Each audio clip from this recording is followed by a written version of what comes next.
Quelle métrique suivre pour juger la performance d'une équipe ou d'une organisation? Tu t'es forcément déjà posé cette question. Bah ouais, une organisation a besoin d'un moyen de contrôle pour, par exemple, s'assurer que ses éléments fonctionnent correctement, d'avoir un moyen de jauger la progression vers un objectif commun. Et c'est à ça que servent les métriques, les indicateurs, les KPI. Par exemple, en France, il y a même des choses qui sont obligatoires. Un ou une gérante d'entreprise a l'obligation de maîtriser les dépenses, les rentrées, bref, de gérer. Et c'est trop facile de se planter avec ces métriques. Dans cette vidéo, on te donne les clés pour éviter les plus gros écueils dans lesquels on tombe tous. Imaginons que tu es responsable d'une équipe qui, pour toi, fonctionne bien. Pour autant, il n'y a pas d'indicateur de performance qui permet de le justifier, mais c'est ok, parce que tu le sens.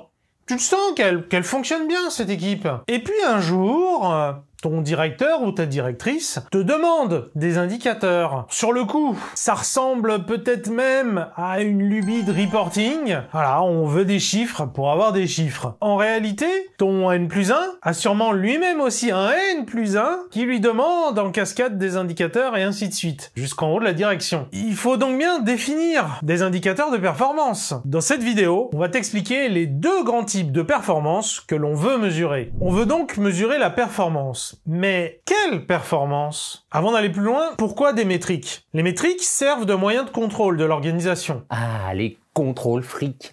Alors non, avoir des métriques c'est sain, c'est tout à fait normal quand ces métriques permettent de simplement voir si l'organisation elle est en bonne santé, ou du moins si elle se rapproche de ses objectifs. Et puis bien sûr, les métriques elles permettent de corriger le tir si c'est pas le cas, si on va pas dans la bonne direction. Au-delà de ça, c'est pas le seul atout des métriques. Les métriques elles servent aussi à inspirer les collaborateurs en faisant le lien entre d'un côté le quotidien et l'opérationnel et puis de l'autre côté avec la vision, la mission de l'organisation et puis aussi la stratégie qu'on met en place pour s'en rapprocher de cette vision, de cette mission. Les métriques, elles permettent simplement de donner du sens au travail de chaque collaborateur, de concrétiser ce sens. C'est tout de suite beaucoup plus parlant quand on sort des chiffres pour illustrer ce que l'on essaie de faire et comment on va s'y prendre. Mais aussi ce qui est moins évident mais qui est encore beaucoup plus puissant pour identifier ce que l'on ne veut pas faire justement. Là, on ne veut pas aller. De bonnes métriques,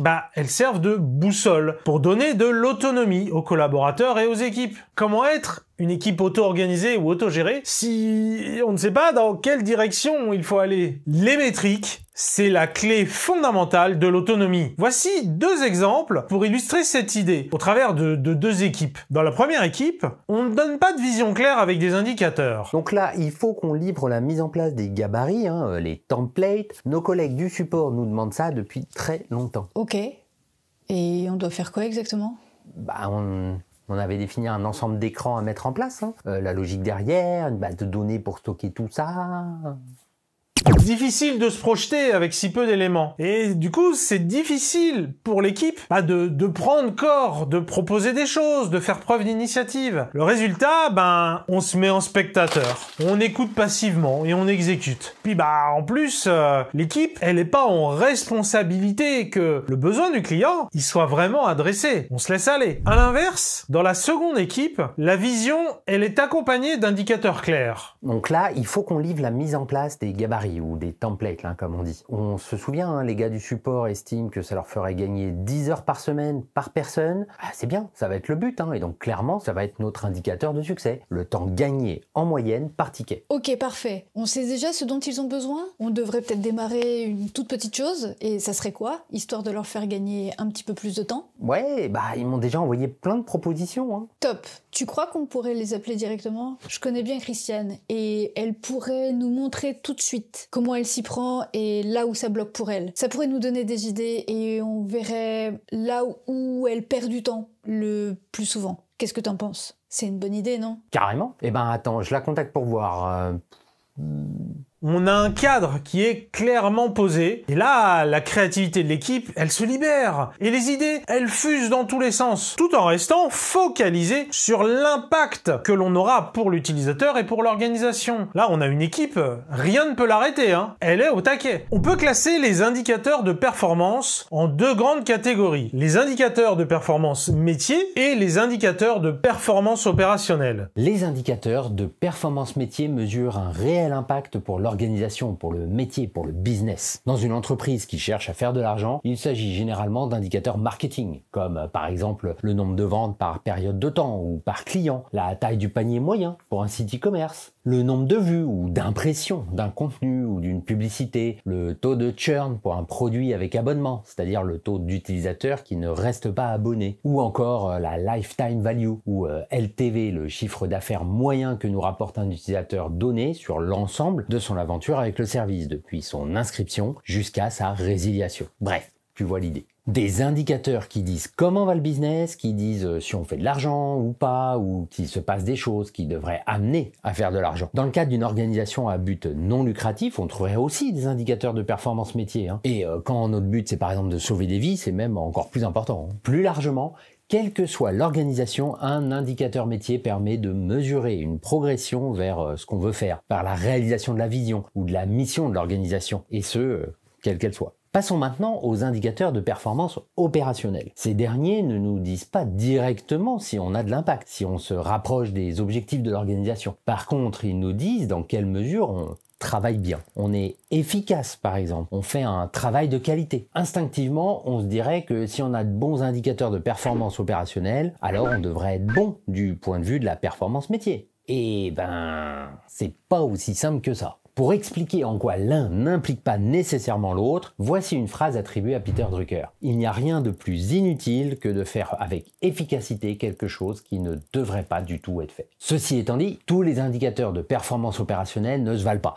Certains n'ont que peu d'intérêt, comme par exemple le taux d'utilisation des ressources ou des personnes. Dans un système, cette information n'est utile qu'au niveau du bottleneck, du goulot d'étranglement. La cadence du reste du système dans sa globalité est soumise à la cadence du bottleneck. Donc produire plus est inutile, voire même contre-productif pour tous les autres éléments du système. Par extension, c'est la même histoire avec la mesure de la productivité individuelle. Genre compter les heures, et pourtant on le retrouve tellement souvent. Bref, tu devrais préférer les indicateurs de performance métier aux indicateurs de performance opérationnelle. Ou du moins cumuler les deux et ne pas te limiter aux indicateurs opérationnels. Selon le rôle de ton équipe ou de ton département, la balance va naturellement pencher plutôt vers des indicateurs de performance métier ou plutôt des indicateurs de performance opérationnel. Dans un département marketing ou de vente, mécaniquement, on va reposer sur des indicateurs de performance métier qui ont un lien direct avec le quotidien de ces départements. À l'inverse, dans une DSI par exemple, une direction de services informatiques, là c'est beaucoup moins évident d'utiliser des indicateurs de performance métier. Enfin,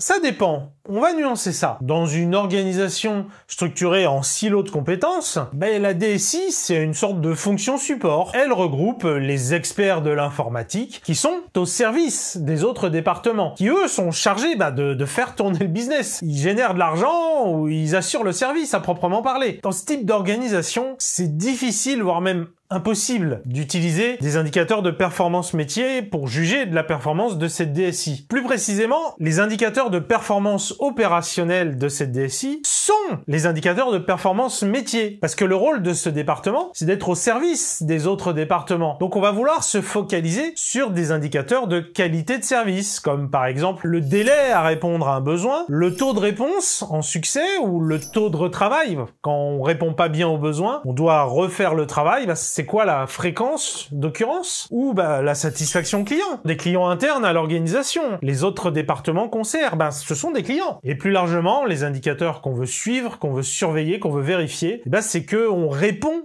rapidement aux besoins, sans problème, et que lorsqu'il y a un problème, on le corrige rapidement. Maintenant qu'on a dit ça, l'organisation en silo de compétences, c'est pas la seule approche possible. Il y a une alternative qu'on appelle souvent, généralement, la notion d'approche produit. Dans ce mode de fonctionnement, on va mettre en relation la plus directe possible l'équipe en charge d'un service et ses utilisateurs. Et ça, par exemple, ça va très bien marcher avec un produit interne. Les utilisateurs du produit, qui sont dans les autres pôles de l'organisation, ils vont être mis directement en contact avec l'équipe qui développe ce produit. L'équipe, elle va être en charge de l'intégralité du cycle du développement produit, depuis la collecte des données à la mise en service, en passant par la conception, le développement, la validation. Toutes les étapes de bout en bout. On voit bien que dans cette équipe, ça sera assez facile de plus uniquement regarder la performance opérationnelle. C'est-à-dire, est-ce qu'on fait ce qu'on lui a demandé, mais aussi sa performance métier, c'est-à-dire sa performance à atteindre sa mission au sein de l'organisation, qui est d'aider ses utilisateurs. Dans quelle mesure on les aide, ces utilisateurs?